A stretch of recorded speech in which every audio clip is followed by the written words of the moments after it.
It's 0800 at Kuchi Base Camp. You're a combat engineer with the 25th Infantry Division. 5'4", 130 pounds, 3 months in country. Sandbags and brush clearing. It's boring. Boring is good. Boring means you're alive tomorrow. Your sergeant pulls you aside after chow, says the captain wants to see you. You walk into the command tent. There's a staff sergeant sitting on a folding chair, cleaning a revolver. He's small, smaller than you. His name tag reads Batten. He looks at your shoulders, your hips. He asks how tall you are. You tell him. He nods. Beneath the base you've been sleeping on, he says, there are tunnels. Hundreds of miles of tunnels. The Viet Cong dug them starting in the 1940s, 3 levels deep. Command centers, hospitals, weapons factories, kitchens with stoves that scatter smoke across the jungle floor so nobody can spot it from the air. An entire city underground.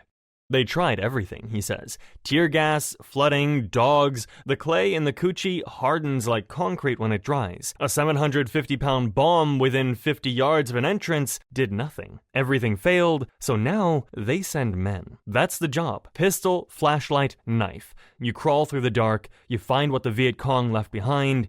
If you meet someone alive down there, you deal with it. He asks if you're volunteering. You look at the revolver in his hands. You look at the entrance to the command tent, where the sunlight and the normal world are still waiting. You say yes. You don't know why. Later, you'll tell people it was because crawling into a hole seemed safer than walking point through the jungle. Later, you'll realize neither thing was true. Batten trains you for 2 days. You and 2 other volunteers. A wiry kid named Gutierrez who says he used to work in the sewers back in San Juan, and a guy from West Virginia named Webb. Webb is 5'3", the shortest man in the platoon. That's his qualification.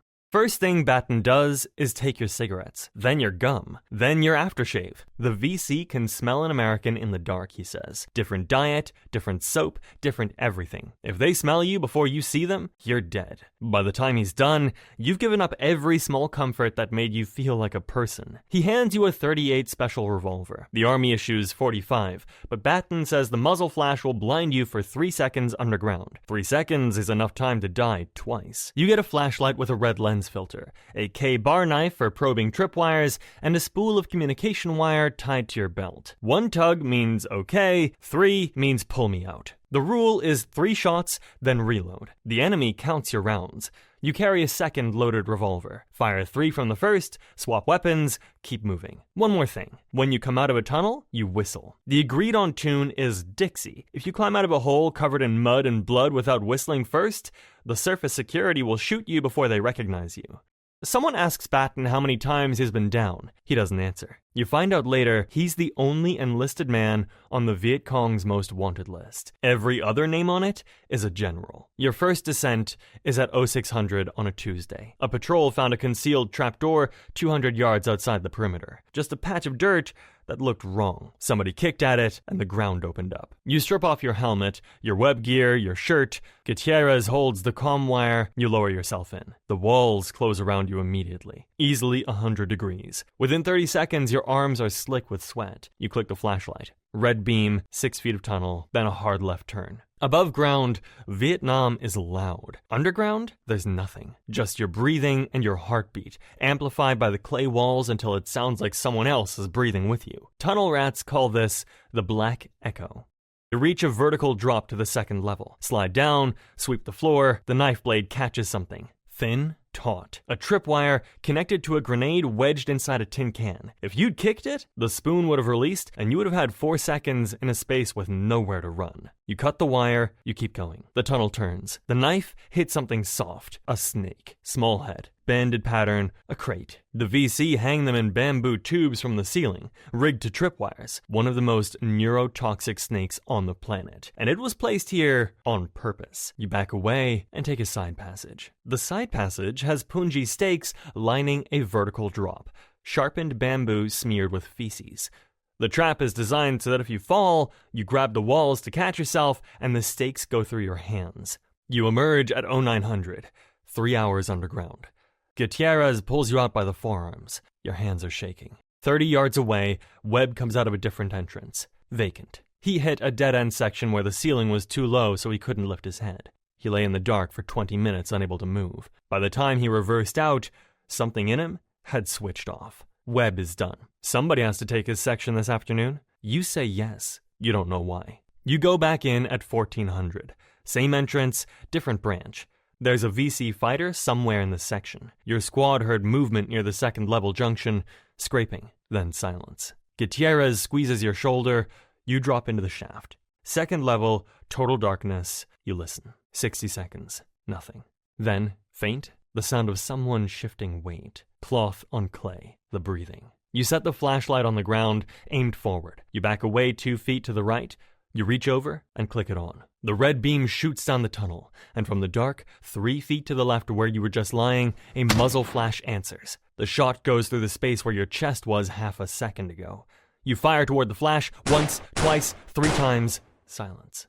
You reload. You crawl forward. He's dead. Young, maybe 19, sitting in a carved alcove cut into the wall. A kill zone. You were supposed to crawl past and get shot from behind. The flashlight trick saved your life. Batten taught you that. You check his pockets. A photograph of a woman holding a baby. Nothing useful to intelligence. But you don't pull out. Not yet. The fighter was guarding something. Past the alcove, the tunnel widens into a chamber. Rice bags stacked against walls, an AK-47 wrapped in oiled cloth, and on a wooden table, documents. Maps of American patrol routes, lists of names, a radio with frequencies written on tape stuck to the housing. You mark everything. You start dragging what you can back toward the shaft. By the time the intelligence officer has the documents spread across a folding table on the surface, the engineers are already lowering C4 into the tunnel. The ground sags. Dust pours from vents you didn't even know existed. The section collapses in on itself. For a few minutes, you feel something close to pride. You found the fighter. You found the intel. You destroyed the tunnel. That's the job, start to finish. Gutierrez walks over. He's been assigned to cover a private named Molina who's going into a new section 300 yards east. A fresh trapdoor found an hour ago. Gutierrez gives you a nod and follows Molina toward the tree line.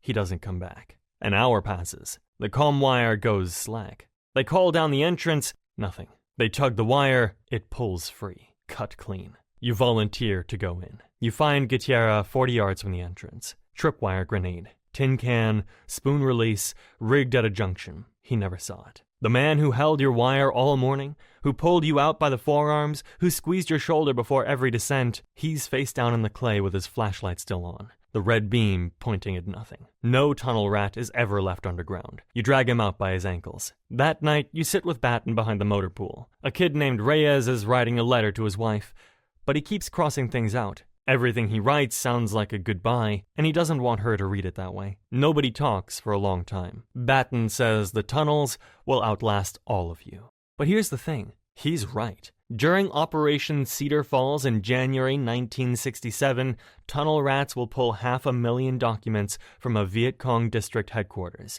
Maps, codebooks, a plan to assassinate Defense Secretary McNamara. It won't matter. Within months, the VC will move back in, and in January 1968, the tunnels of Cuchi will serve as the staging point for the Tet Offensive against Saigon. You'll destroy a tunnel complex on Tuesday.